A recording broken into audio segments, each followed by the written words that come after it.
Fala, gurizadinha! Tudo certo com vocês? Vamos falar sobre a vitória do Real Madrid na prorrogação 5-3 para cima do Atlético de Madrid, resultado que colocou o Real Madrid na final da Supercopa da Espanha. Vou falar sobre o jogo, sobre alguns destaques do Real Madrid, polêmica com Toni Kroos e também sobre os destaques positivos e negativos deste Atlético de Madrid. Antes de mais nada, quem ainda não está inscrito aqui no canal, se inscrevam para ajudar este humilde canal a crescer. Deixa o like no vídeo se vocês gostarem e os comentários por aqui. Bom, Real Madrid venceu o Atlético de Madrid por 5-3. A partida, os 90 minutos, terminaram em 3-3. A gente teve um primeiro tempo muito bom e um segundo tempo com um ritmo bem mais baixo de intensidade e uma prorrogação na qual o Real Madrid conseguiu ser superior a um Atlético de Madrid que fisicamente sentiu muito já o segundo tempo e, claro, na prorrogação conseguiu fazer pouquinha coisa.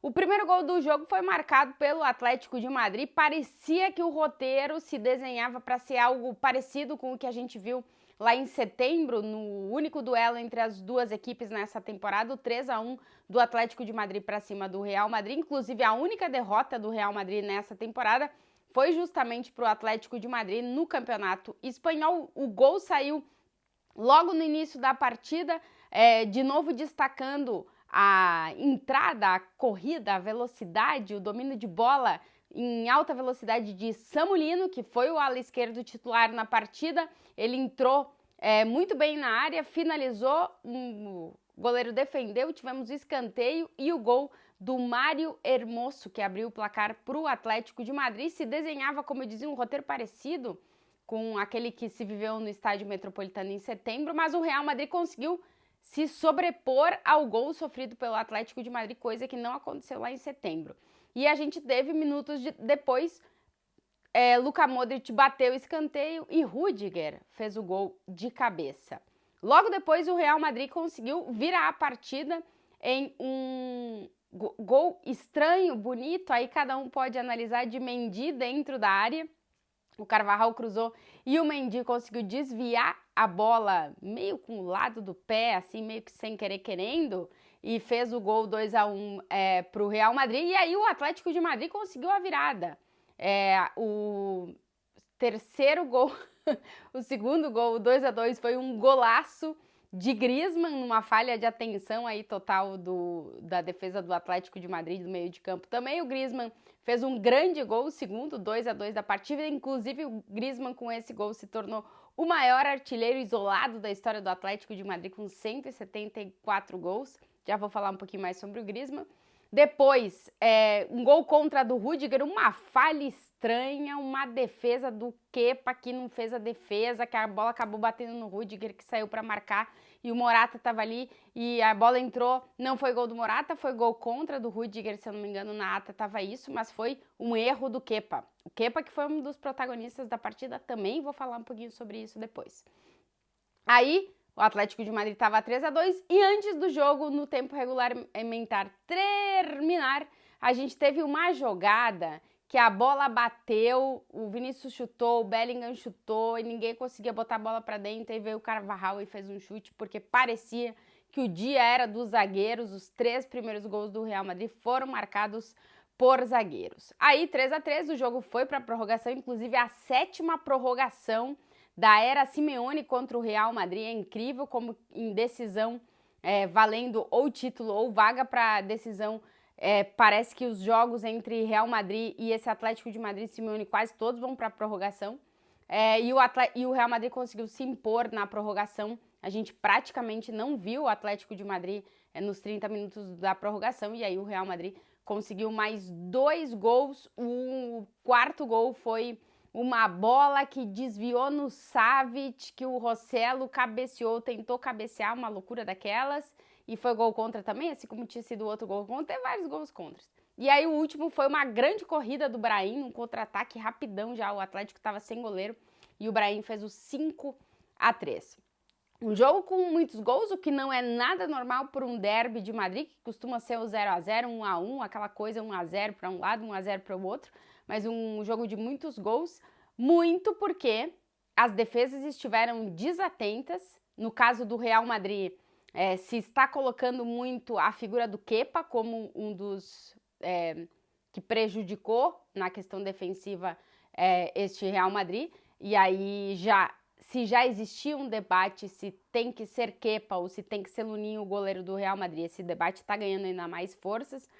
Os números são os seguintes, são 16 gols sofridos em 17 partidas pelo Kepa, 6 gols sofridos em 10 jogos pelo Lunin. Os números do Lunin são melhor e eu acho que na final o goleiro vai ser o Lunin.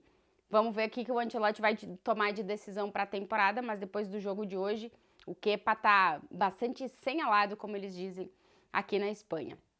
No caso do Atlético de Madrid, o time de Simeone tem realmente um problema com a defesa. Sim, não é estranho o que vocês estão ouvindo eu falar. É um time que faz muitos gols, tem praticamente o mesmo número de gols que o Real Madrid nessa temporada, mas é um time que sofre quase o dobro de gols que o Real Madrid nessa temporada. O Real Madrid sofreu com o jogo de hoje 22 gols em 27 jogos e o Atlético de Madrid sofreu 35 gols em 27 partidas. Realmente hoje o Atlético de Madrid tem um problema na defesa, porque o ataque consegue produzir ou jogando no contra-ataque, como a gente viu em muitos momentos hoje, ou tendo em muitas partidas o domínio da bola. O Simeone quer que o time fique mais com a bola, que construa mais. É uma nova cara desse Atlético de Madrid e está resultando em gols. Griezmann tem 17 gols, Morata tem 17 gols na temporada. O time já marcou mais de 60 gols nessa temporada, porém a defesa tem falhado e o Atlético de Madrid tem sofrido muitos gols. Fora que o Oblak hoje fez pelo menos 2 grandes defesas, uma num chute do Rodrigo e outro numa jogada do Vinícius que acabou tendo uma finalização que o Oblak fez defesa. Então o Oblak tá aparecendo, mas realmente o Atlético hoje tem um problema defensivo. É um time que sofre muitos gols, não consegue equilibrar a quantidade de gols que marca com a quantidade de gols que sofre, coisa que o time do Ancelotti sim tá conseguindo fazer. O Real Madrid tem marcado muitos gols, tem mais de 60 gols na temporada e tem sofrido poucos gols, e esse equilíbrio faz com que o Real Madrid vem aí numa sequência de 20 partidas sem perder, só perdeu uma nessa temporada, aquela por Atlético de Madrid no Campeonato Espanhol. Conseguiu vencer hoje, é verdade, com o sofrimento, indo para a prorrogação, e vai disputar o primeiro título do futebol espanhol nesse ano de 2024. Destacar alguns pontos no Atlético de Madrid, já esse problema da defesa. O Koch falou depois do jogo que eles vão encarar o próximo derby, que já é na semana que vem, oitavas de final da Copa do Rei, jogo único no Metropolitano, com uma sede de revanche para essa partida depois do jogo de hoje. Então, se está esquentando já o próximo derby, depois já teremos mais um, são 3 derbys na sequência, Supercopa, Copa do Rei e depois Campeonato Espanhol. E hoje, realmente, o Atlético de Madrid tem um problema defensivo. Não tem um problema no ataque, onde Morata está conseguindo entregar os gols que o Simeone pediu a ele, e Griezmann, que para mim é o melhor jogador do Atlético de Madrid, tá fazendo uma grande temporada, 17 gols, como eu dizia, se tornou o maior artilheiro da história do clube. Nunca deveria ter deixado o Atlético de Madrid, mas deixou, teve que voltar, reconquistar a torcida, o fez, e hoje escreveu mais um capítulo da história de Griezmann na história do Atlético de Madrid, sendo o maior artilheiro da história do clube. Mudando a página, indo para o Real Madrid, Ancelotti está conseguindo se sobrepor a todos os problemas de lesões que esse Real Madrid está tendo nessa temporada. E agora vai ter um problema pela frente, que é escalar este meio de campo do Real Madrid, porque conta com todos os jogadores à disposição. A opção do Ancelotti para esse jogo contra o Atlético de Madrid foi começar com o Modric e deixar Kroos no banco. O Kroos vinha com um pequeno problema no tornozelo, mas quando o Kroos entrou na partida, mudou o jogo realmente. Tchouaméni começou jogando junto com... jogando junto com o Modric no meio de campo, essa linha de 4, né, dupla de volantes. O Ancelotti tem jogado assim, Valverde pela direita, Bellingham pela esquerda, Vinícius Júnior e Rodrigo no ataque. E o Ancelotti foi mudando, o Ancelotti fez todas as substituições. Realmente o Real Madrid estava muito cansado, mas o Atlético de Madrid estava bem mais cansado, tanto no segundo tempo e aí principalmente na prorrogação. E a entrada do Kroos deu outro ritmo ao jogo, mudou a partida, assim como a entrada do Brahim, que oxigenou bastante também a parte ofensiva da equipe. Os dois conseguiram mudar o jogo, mas o grande personagem desse Real Madrid no jogo foi Dani Carvajal, que fez um grande jogo, é o melhor defensor do Real Madrid nessa temporada. está fazendo uma grande temporada, é uma segunda juventude para o Carvajal, digamos assim, que é um dos jogadores mais veteranos, né, com 30 e alguma coisa, mas já é um dos mais veteranos desse elenco do Real Madrid. E está fazendo uma grande temporada, hoje foi decisivo para o Real Madrid estar na final da Supercopa da Espanha. Sobre Toni Kroos, que para mim foi talvez o cara que tenha mudado a cara do jogo, sem ele eu não sei se o Real Madrid conseguiria essa virada.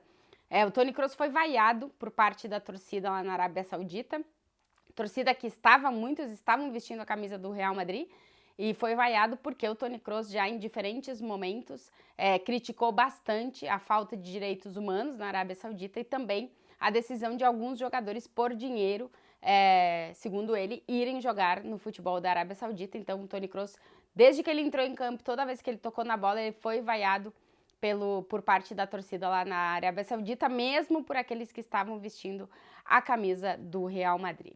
Bom, foram um pouquinho dos destaques. O Real Madrid volta a campo no domingo para essa final da Supercopa da Espanha. Veremos quem será o rival. Teremos jogo nessa quinta-feira entre Barcelona e Osasuna. Quem ganhar essa partida enfrenta o Real Madrid na final de domingo. Primeiro título em jogo na temporada no futebol espanhol. E o Real Madrid segue aí nessa sequência positiva de partidas sem perder e continua tendo só uma derrota nessa temporada. Ancelotti, como eu já disse várias vezes por aqui, tem feito um milagre em encontrar soluções dentro desse elenco para todos os problemas que esse Real Madrid tem tido com lesões. E também agora tem muitas opções no banco de reservas e para mudar partidas, como aconteceu no jogo de hoje contra o Atlético de Madrid. Bom, quem chegou até aqui neste vídeo e não está inscrito, se inscrevam aqui no canal para ajudar a crescer, deixa o like no vídeo, os comentários por aqui.